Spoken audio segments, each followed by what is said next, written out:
Padmashri professor Rajeshwaracharya गुरु जी आ गए हैं। हम तो सोचे थे आप लेट हो जाएंगे, लेकिन हुए नहीं लेट हम।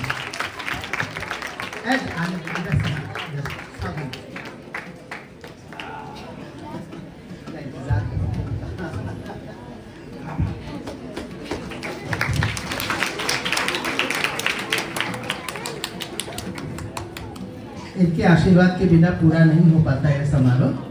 और मैं सोच ही रहा था कि शायद आने में थोड़ा विलम्ब हो रहा है, लेकिन विलम्ब इनका कभी नहीं होता है और आज भी नहीं हुआ। न जाने क्यों कार्ड में एक विशेष सूचना लिखी थी कि किसी भी तरह का उपहार इत्यादि लेकर न आए। उन्होंने कहा इसके पीछे कुछ षड्यंत्र दिखाई पड़ता है। वस्तु आपने दी, रख दिया गया, जो जो आएगा वो हमारा हो जाएगा, वो खाली सामान दे के पीछे नहीं पाएगा। दूसरी बात, बचपन से सुना था कि कॉलेज वाले, स्कूली पढ़ाई वाले क्या गाते बजाते हैं, और जो परंपरा से सीखते हैं वो संगीत संबंधी ज्ञानी नहीं होते। इन्होंने दोनों रास्ता अपनाया, गुरु भी बनाया, स्कूल से भी सीखा, स्कूल के जो शिक्षक थे उनसे भी गुरुवत व्यवहार किया, शिष्यत्व किया, और अंत में परिणाम क्या निकला कि खाली यह मंच प्रदर्शन में कार्यक्रम प्रदाता कलाकार ही नहीं हुए, सिखाते थे तो शिक्षक भी हुए।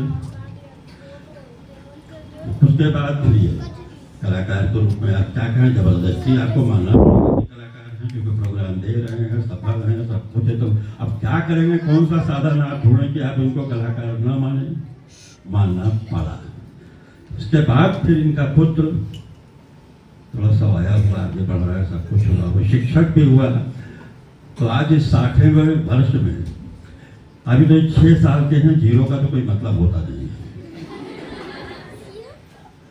इसीलिए अब बच्चों की जिद होती है कि नहीं, मैं चंद्र खिलौना नहीं हूँ। अब वो कोई स्कूल में तो चंद्रमा मिलता नहीं, तो पूरे की थाली में पानी भर के चंद्रमा की प्रतिछाया दिखाई पड़ी। तो आज इनकी जिद थी कि सामान मत दीजिएगा, वरना मैं कुछ भी होगा मुंह में लगा लूंगा। बहुत छोटे हैं, 6 साल के हैं। ये स्वयं कलाकार हैं और कलाकार के बाप भी हैं, और स्वयं शिक्षक भी हैं और शिक्षक के भी बाप हैं। तो बाप रे बाप।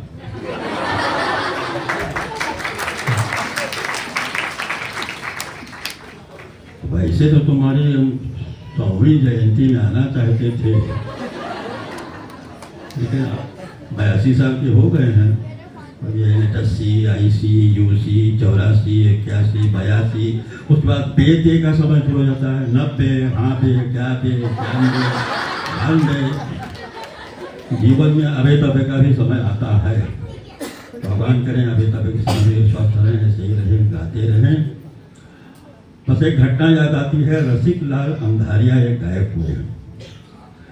गुरु जी की पुस्तक छप रही थी भावरंग लहरी, तो सोहनी में शुद्ध मध्यम लगा के ललित सोहनी करके मैंने गुरु जी को सुनाया।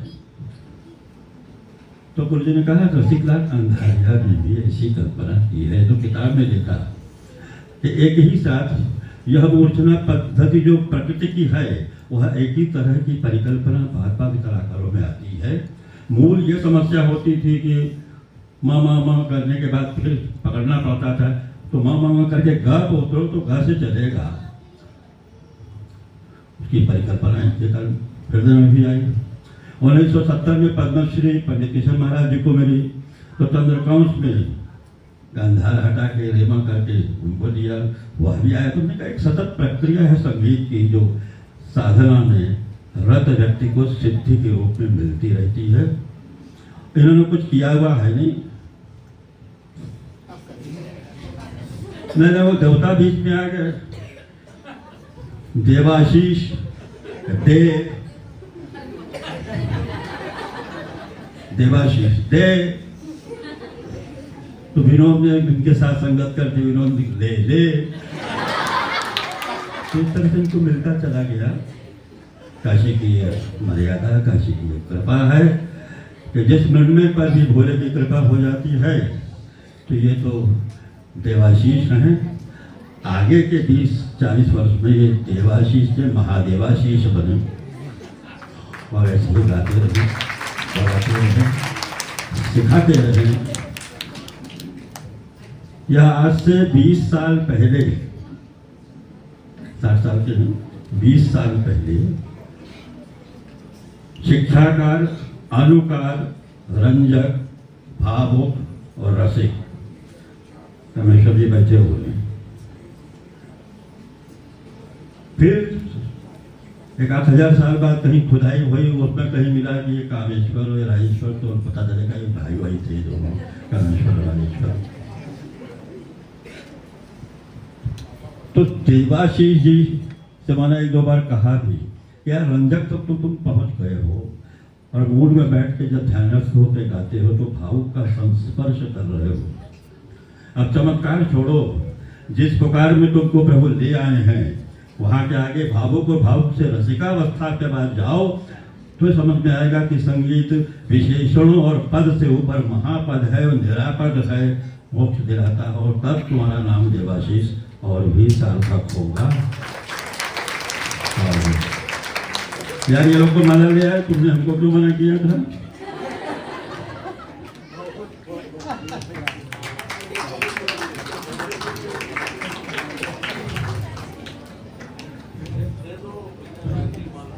इसलिए इच्छा तो थी इनके पुत्र जन्मोत्सव में भी आके हम गाना वाना गाते। आशीर्वाद नहीं दे सकते इसलिए माला लाया, वो लोग हमारे बराबर के लोग। आपने आशीर्वाद देंगे इसलिए माला नहीं लाया, आशीर्वाद लाए। तुमको नहीं पहना है,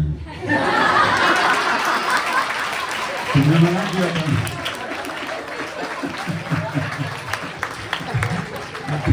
तुम्हारा वारिस है, इसको तुमने तो मना किया था, उसने नहीं मना किया था।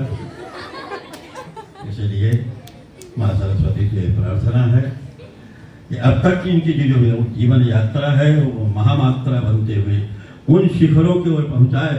भारतीय संगीत के बारे में जो मिथक कहा जाता है वो सत्य रूप में लोग स्वानुभूत्य का मानाया नमः शांताय तेजस के रूप में समर्पित हो, अर्पित हो।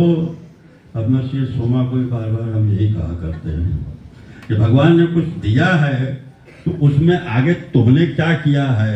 विरासत में बाप ने कम से कम 5 करोड़ दिया तो ये पूछा जाता तुमने कितना कमाया है। इस दृष्टि से आज काशी में एक कलाकार की हीरक जयंती, हीरक की सारी चमक तुम्हारे में आए, दृढ़ रहने की वज्र प्रतिज्ञा तुम्हारे साथ रहे, लेकिन संवेदना तुम्हारी कभी वज्र न बने, हमेशा तुम कोमल संवेदनशील आगे बढ़ते रहो। और हम इसलिए आए हैं, डॉक्टर ने निकलने के लिए मना किया था कि हमारा स्वार्थ था, क्योंकि शताब्दी के समय तो हम रहेंगे नहीं, ये हमको देख नहीं पाएंगे, हम ऊपर से देखेंगे इनको। तो इसीलिए आज हुआ रहे हैं, जहां तक पहुंचे हो इसको मैं प्राइमरी मान के चल रहा हूँ। हाई स्कूल और इंटर और BA मास्टर डिग्री बाकी है, और मुझे दृढ़ विश्वास है कि दुनिया की तरफ देख के अगर सफेद सुरों में लीन रहोगे तो वहां तक भी पहुंचोगे। तो तुम ही नहीं, आज का भविष्य भी खड़ा है। भवतु भवतां भव्यम दिव्यम दिव्यम दिव्यम। आप सब साक्षी लोगों को प्रणाम। जैसे हमने थोड़ी देर पहले कहा था कि बड़े बड़े महानुभाव जो हम जिनको हम बहुत मानते रहे हैं और आज वो इस संसार में भले ही नहीं हो, लेकिन सूक्ष्म शरीर में वे मुझे आशीर्वाद जरूर देंगे। तो एक घटना अचानक से यहाँ पे हो गई और बहुत अचानक से हुई। मैं तो ठहरा 80 घाट पे पहुंचा था सोमा दीदी के आमंत्रण में, और वहाँ मैं बैठ करके मतदाताओं को जागरूक कर रहा था कि वोट देने जरूर जाया करें। और उसमें हमारे बगल में आके एक सज्जन आके बैठ गया। हमने कहा कौन बैठा है, कौन बैठा हमारे बगल में। हम भी थोड़ा सा ऐसे देखे, कुछ समझ में आया नहीं। तो खुद ही बोले पहचाना नहीं आपने? हमने कहा अरे पहचाने तो नहीं पहचान रहे, थोड़ा बताइए। तो कह रहे कि मैं उदय। अरे अरे नहीं, आप 2 मिनट आप बोलेंगे तभी जाएंगे, और क्या जरूर। तो अचानक से मैं देख रहा हूँ, तो उन्होंने मुझसे कहा कि ठाकुर जयदेव सिंह जी के पौत्र उदय सिंह जी यहाँ मौजूद थे, और वो बनारस में ऐसे ही आए हुए थे 2 दिन के लिए। और अचानक जो है उनको मैं 80 घाट पे पा के, हमने कहा कि आपको आना है। तो अभी थोड़ी देर पहले यहाँ पे आके मुझे माला दे करके गए। तो मैं ये समझता हूँ कि ठाकुर जयदेव सिंह जी का भी, जो कि एक बहुत बड़े संगीत शास्त्री थे, उनका भी आशीर्वाद मुझे मिल गया। और उसके साथ ही साथ चंडीगढ़ में हमारे बचपन के दोस्त महेंद्र शर्मा, वो भी आए हुए हैं, बम्बम जी, बम्बम। तो बहुत अच्छा लग रहा है सब आप लोगों के आने से। और शुभंकर जी आज आए हुए हैं, शुभंकर घोष जी, जो कि बहुत बड़े फिल्म निर्माता है, राष्ट्रीय पुरस्कार कई पा चुके हैं इनकी फिल्मों को। कभी आप जाकर के उस पर सर्च करिएगा, मिलेगा। और अब अंत में मैं थोड़ा सा चाहूँगा कि अंजलि दीदी आई हैं, थोड़ा 1 मिनट अंजलि जी प्लीज़। क्योंकि अगर सभी महानुभावों का आशीर्वाद मिल रहा है, और मेरे जीवन में अगर पंडित किशन महाराज जी का जो आशीर्वाद नहीं मिला तो क्या मिला फिर? तो मैं समझता हूँ कि उनके यहाँ आगमन से उनकी छवि यहाँ पे आ चुकी है। और ये अंजलि मिश्रा दीदी हैं।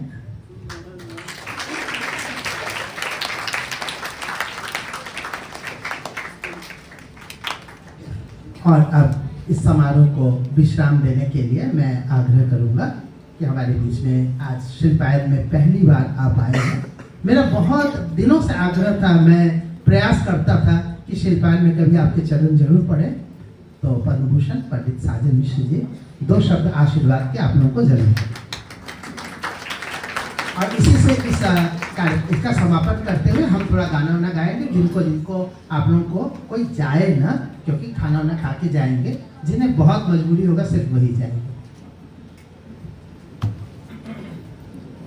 आज ये बहुत ही खुशी का पल है। हमारे छोटे भाई पंडित देवाशीष देव जी का आज 60 वर्ष हम लोग सेलिब्रेट कर रहे हैं। और जब हमारे बड़े भाई डॉक्टर आचार्य राजेश्वर जी बोल देते हैं तो मेरे बोलने की हिम्मत कम हो जाती है, क्योंकि इनके पास में इतना मटेरियल है कि शब्दों का ऐसा जाल बुन देते हैं, तो बड़ा हम लोगों के लिए मुश्किल हो जाता है। और रहा देवाशीष भाई का, हमारे बहुत प्रिय हैं। और बहुत जब इनकी शुरुआती हुई थी तब से इनसे हम लोग बहुत प्यार करते रहे। पंडित किशन महाराज जी, हमारे मामा जी, उनके जरिए भी कि यार बच्चा बहुत अच्छा है, इसको तुम लोग भी आशीर्वाद देते रहो। और वैसे ही ये पंडित महादेव मिश्र जी की, जिनकी बात इन्होंने शुरुआत में की, मुरलिया, तो वो कहीं ना कहीं इनके हृदय में वो शब्द, उनके सुरीले शब्द वो आ गए। और फिर उसके बाद इनका सांगीतिक यात्रा जो है, कालवेंट जी, अपने भट्ट साहब, इन लोगों के ऐसे ऐसे लोगों के संपर्क में ये आए और ये ऐसे ही विकसित होते गए।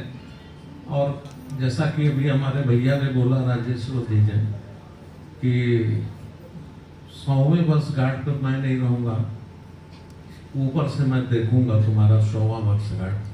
तो बहुत सारे लोग शून्य से इनको आशीर्वाद दे रहे हैं। आने वाले 100 वर्ष में आपका भी शून्य से इनको आशीर्वाद जारी रहेगा। और आप सब शिल्पायन के जो बच्चे हैं, उनसे मेरा बहुत मन खुश है, क्योंकि गुरु के दिखाए हुए रास्ते पे आप सब चल रहे हैं। और गुरु के साथ में जब एक अपनापन हो जाता है तो उससे जो है गुरु को भी बहुत आसान हो जाता है विद्यार्थी के साथ जुड़ने में। और बहुत अच्छी बात है, जो भी शिष्य हैं, जो भी संगीत करते हैं, वो अपने गुरु के संपर्क में रहें और गुरु से कोई भी चीज पूछना हो तो निसंकोच पूछें। बहुत सारे विद्यार्थी होते हैं संकोची स्वभाव के होते हैं, तो वो जान नहीं पाते हैं कि गुरु जी क्या कह रहे हैं, क्या एक्सप्रेशन है। तो ये बहुत भाग्यशाली हैं कि आप जैसे विद्यार्थी मिले हैं। रागिनी जी जैसी प्रिंसिपल मिली हुई हैं जो कि इस शिल्पायन को इतने मजबूती ढंग से सींच कर आज इतना बड़ा शिल्पायन बनाया है, उसमें रागिनी शर्मा जी का बहुत बड़ा योगदान है।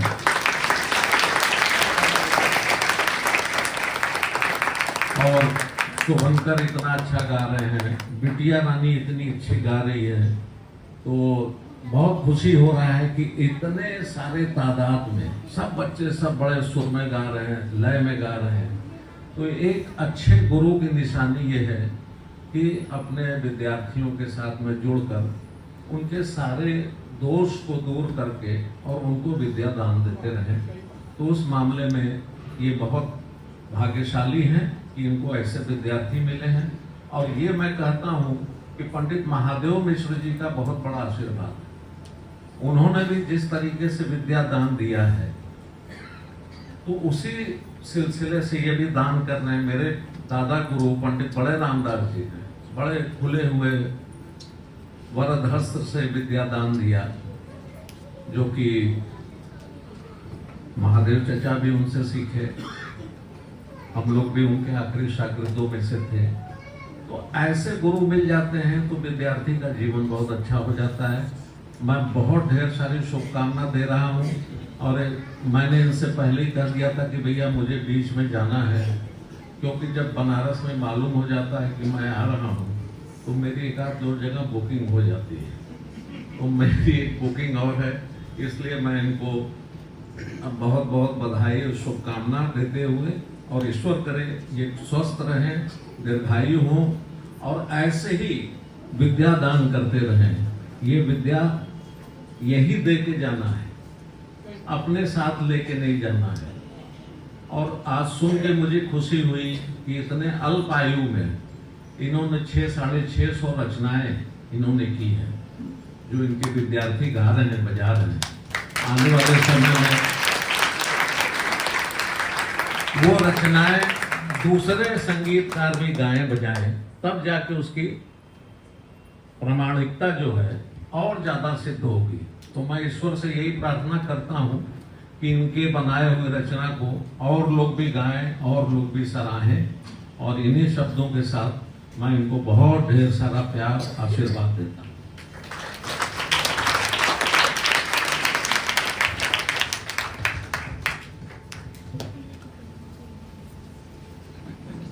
अक्षर देख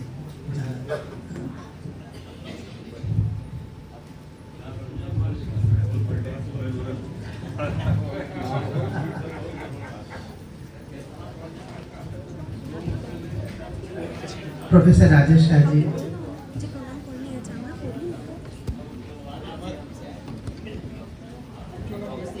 मैंने सोचा था कि हमारे बीच में पंडित पुरन महाराज जी, उनसे बुलवाऊंगा भी, लेकिन फिर मुझे लगा कि तब बोला तबला, तो तबला ही बोले तो ज्यादा और हमारे बीच में कई लोग हैं जो मुझे आशीर्वाद देने आए हैं, और ये हमारे बाल सखा है।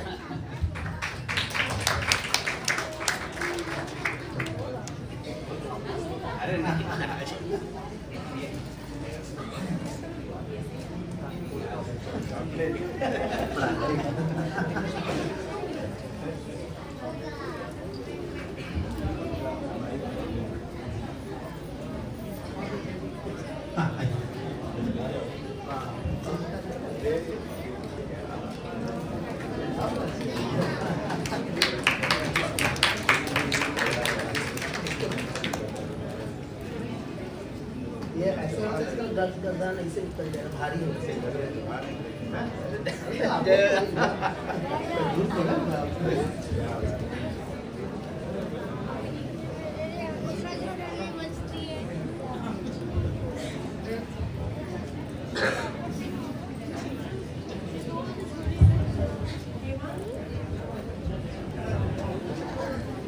सुंदर अभिनंदन कार्यक्रम के पश्चात डालिया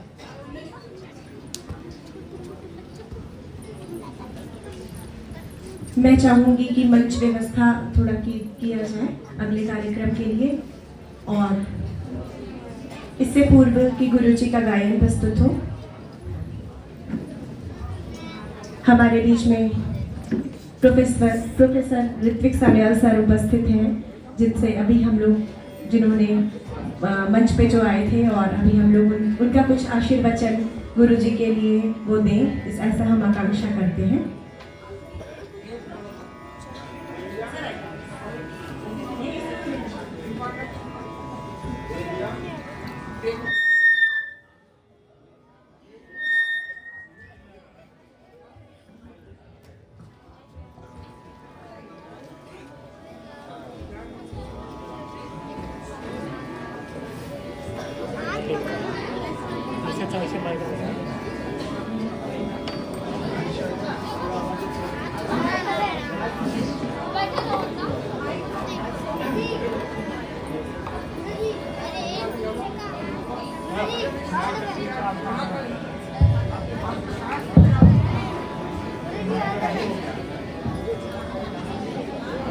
आप लोग थोड़ा सा शांति बना लें। सामने के फ्रंट वाले बच्चे जरा बैठ जाओ तो जरा फिर से।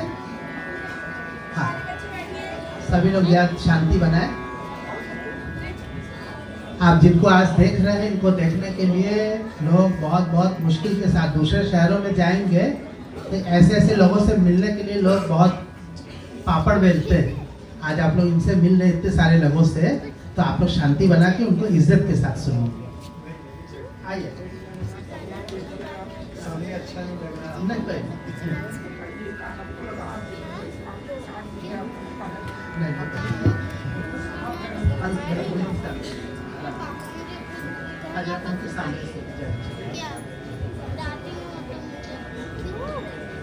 पंकज जी नहीं आए हैं क्या अभी तक? पंकज मिश्रा जी, उनका हारमोनियम लेकिन आ चुका है। पंकज मिश्रा जी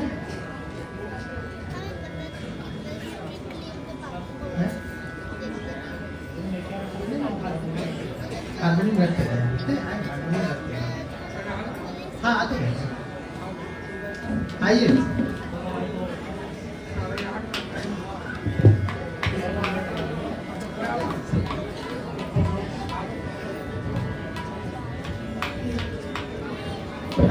जरा सा शांति रखिए। अभी जैसा सान्याल साहब का उद्बोधन सुन लीजिए आप। कृपया पूरी तरह से शांति बनाए रखें। किसी प्रकार की बातचीत नहीं होनी चाहिए। मैं कह रहा हूं, उसको फिर से ध्यान से सुन लिया जाए। बातचीत नहीं होगी बिल्कुल।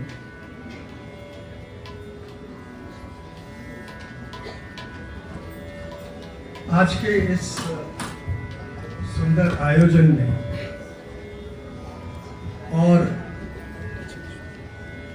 देवाशीष हमारे बहुत ही प्रिय अनुज है, हमारे छोटे भाई है, और मैं इनको जब से मैं बनारस आया तब से मैं जानता हूँ, और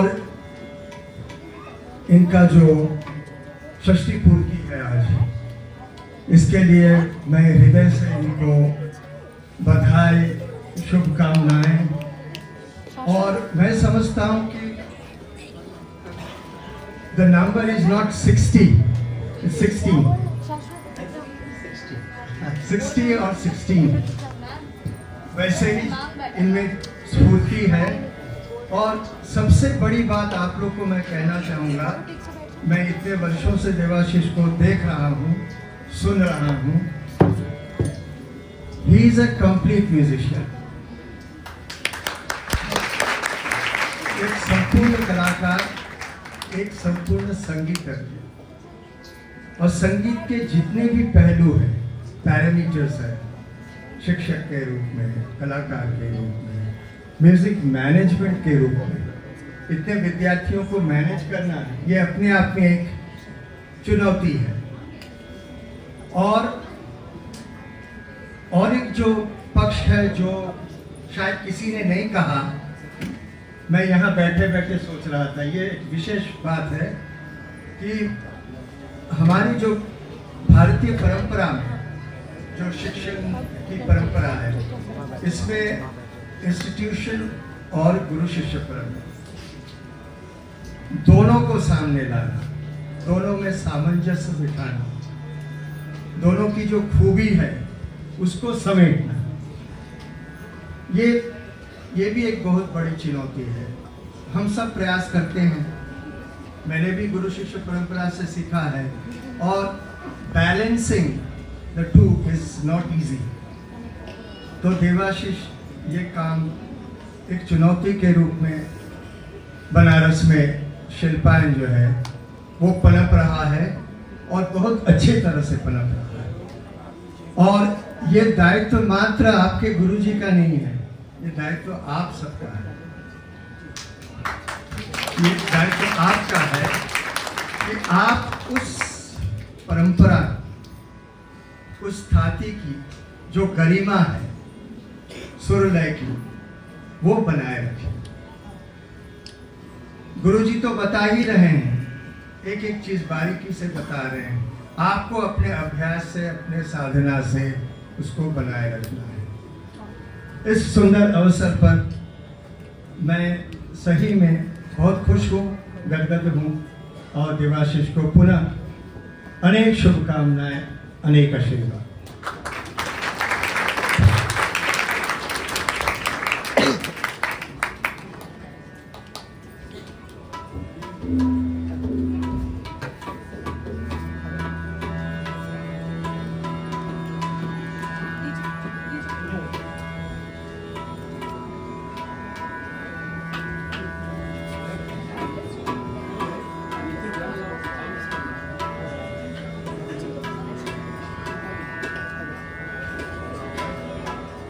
हेलो,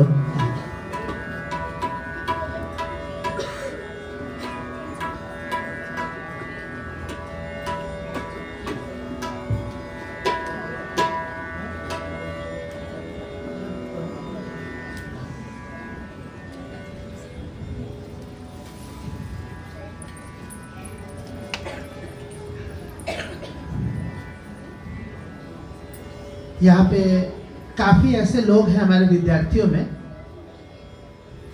जो 9 साल पहले भी हमारे यहाँ सीखते थे। 9 साल पहले कोई बता सकता है क्या हुआ था? 51 घंटे, 51 विद्यार्थी, 51 राग, और मेरा 51वां जन्मदिन।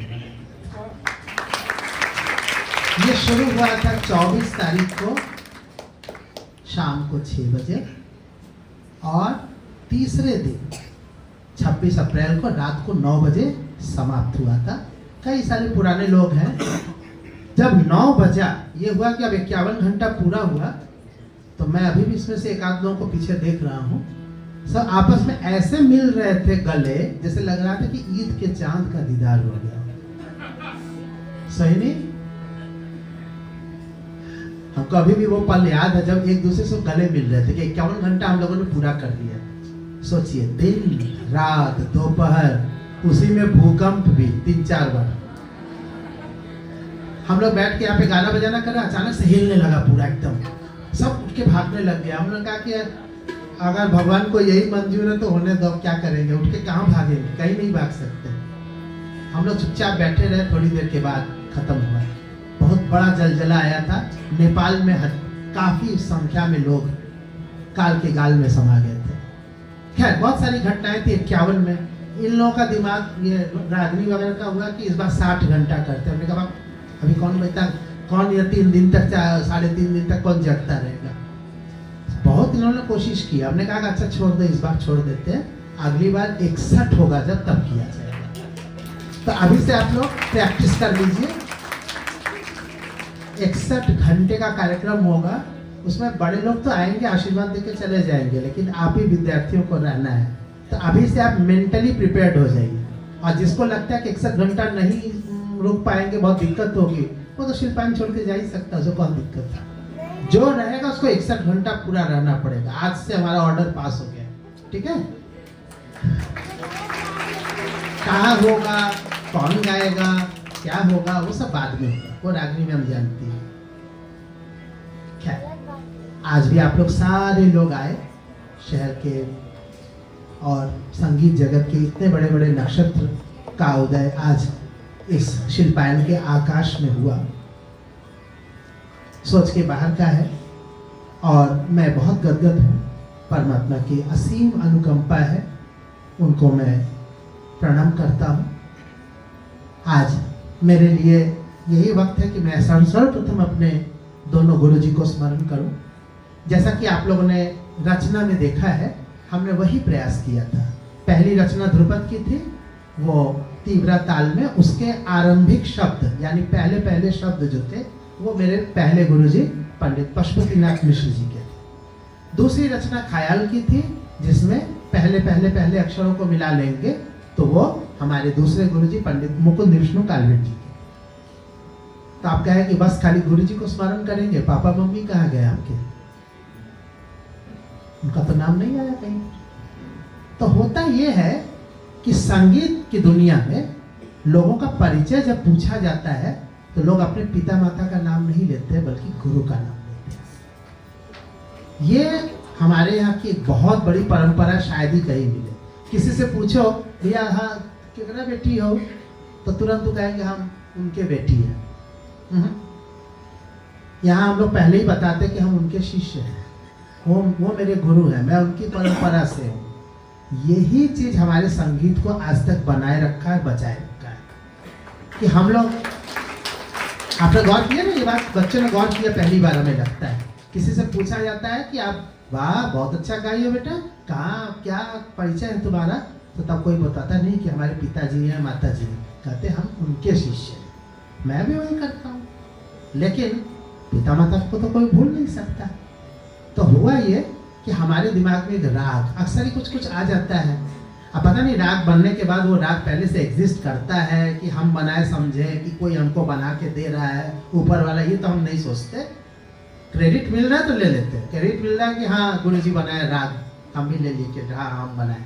लेकिन हमें पता है कि कोई पीछे से कह रहा है कि हम बनाए तुम्हारे साथ, तुम जो बनाए हो वो कोई और है जो कर रहा है। तो ऐसे ही हमारे दिमाग में एक राग आया, नाम क्या रखे नाम क्या रखे नाम क्या रखे, सोचते सोचते सोचते नाम आया रवि प्रिया। तो रवि प्रिया नाम आया। बहुत सारे राग थे, कोई देव प्रिया है, कोई ये प्रिया है, वो प्रिया, कई सारे हैं। तो ये रवि प्रिया नाम आया। गुरु जी के नाम का राग है ना मुकुंद प्रिया, पता है ना कुछ लोगों को।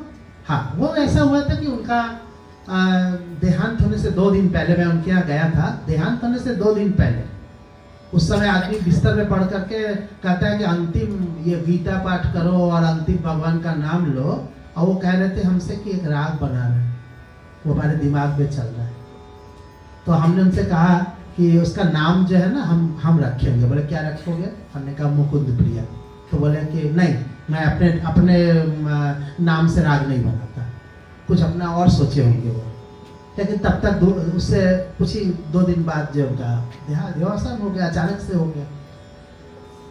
तो फिर बाद में मैंने उनकी बातों की अवज्ञा करते हुए, अवहेलना करते हुए, उनकी बात ना मानते हुए मैंने राग मुकुंद प्रिया रखी थी। अब जो होगा देखा जाएगा, नाराज होंगे गुरुजी तो ऊपर से नाराज हो। तो ऐसे ही हमारे दिमाग में आया रवि प्रिया।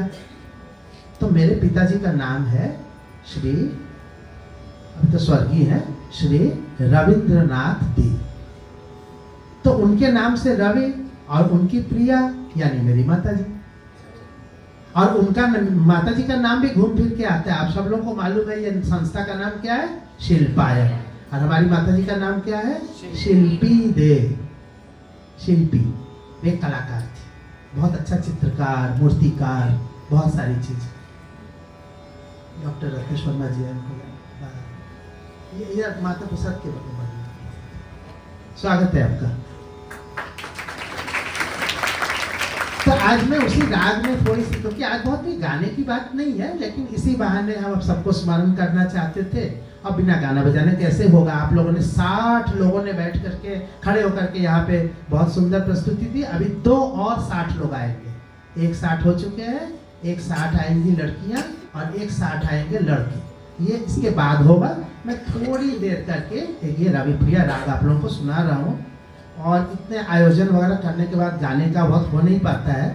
जितना जितना बेसुरा गाऊंगा उसको आप लोग सुन लीजिए। तो आज हमारे साथ दो बहुत ही दिग्गज लोग बैठे हुए हैं। पंडित पूरन महाराज जी, मुझे याद है कि शायद एक बार आप आकाशवाणी में हमारे साथ बजाए थे, और हमको ये भी याद है कि उन्होंने सबसे पहले अपने पिताजी से जब एक घर से निकलते तो पूछ के जाते थे, तो उन्होंने पूछा था कि किसके साथ बजा रहे हैं। तो जब उन्होंने पहले ये तस्दीक कर लेते थे कि हाँ किसके साथ बजा रहे, तब उन्होंने सुना कि देवाशीष के, बोले ठीक है जाओ। तो वो आप आकर के हमको बताया कि पापा ने कहा है कि आप जाओ, अच्छा बजाओ। नहीं तो हो सकता है कि कहते देवाशीष के साथ नहीं बजाना, तो उनकी तो हिम्मत नहीं थी कि वो आते, क्योंकि पिताजी के इच्छा के विरुद्ध नहीं जा सकते। तो खैर, हम ये थोड़ी सी झपटाल की एक रचना है, इसमें मेरे शब्द जो है वो आज के मेरे भाव को व्यक्त करता है। आनंद रस बरसे, आनंद की बरसात हो। जीवन में आनंद मिल गया तो सब कुछ है। आनंद रस बरसे छाए चहूं ओर। अब यहाँ जितना आनंद है वो कहाँ मिलेगा ये आनंद। नाद साधक गावे, मैं तो कह ही सकता हूं कि मैं नाद की साधना कर रहा हूं। और पिए प्याला रस विभोर, मैं उस नाद के रस को प्याले में, अपने अंदर के प्याले में भर करके उसको पी रहा हूं, विभोर हूं, बस आनंद में रमा हुआ हूं। शुभ मंगल ध्वनि मंद्रित, शुभ मंगल ध्वनि मंद्रित, गूंजे दिव्य गान, मुदित निज सृजन, मुदित निज सृजन। मैंने जो अपनी रचनाएं वगैरह की, मेरा सृजन हो गया। तो मुदित निज सृजन, निरखे भर प्राण, प्राण भर करके मैं अपनी रचनाओं को सुन रहा हूँ आप लोगों के मुख से। तो ये हमारी माँ ने एक चित्र बनाया था, शायद उनके दिमाग में था कि ये बच्चा मेरा बड़ा होकर के गाना गाएगा। उस समय मैं कोई गाना नहीं गाता था ज़्यादा, थोड़ा बहुत सीखता रहा हूँगा। तो वो चित्र बनाई थी कि तानपुरा लेके के गायक गा रहा है और रस में विभोर होकर के डूबा हुआ है। तो वो चित्र भी मेरे दिमाग में है। उनकी कला, रवि प्रिया, माँ का नाम, पिताजी का नाम, सब कुछ सिर्फ आधे घंटा, फिर सब लोग यहाँ से भोजन करें।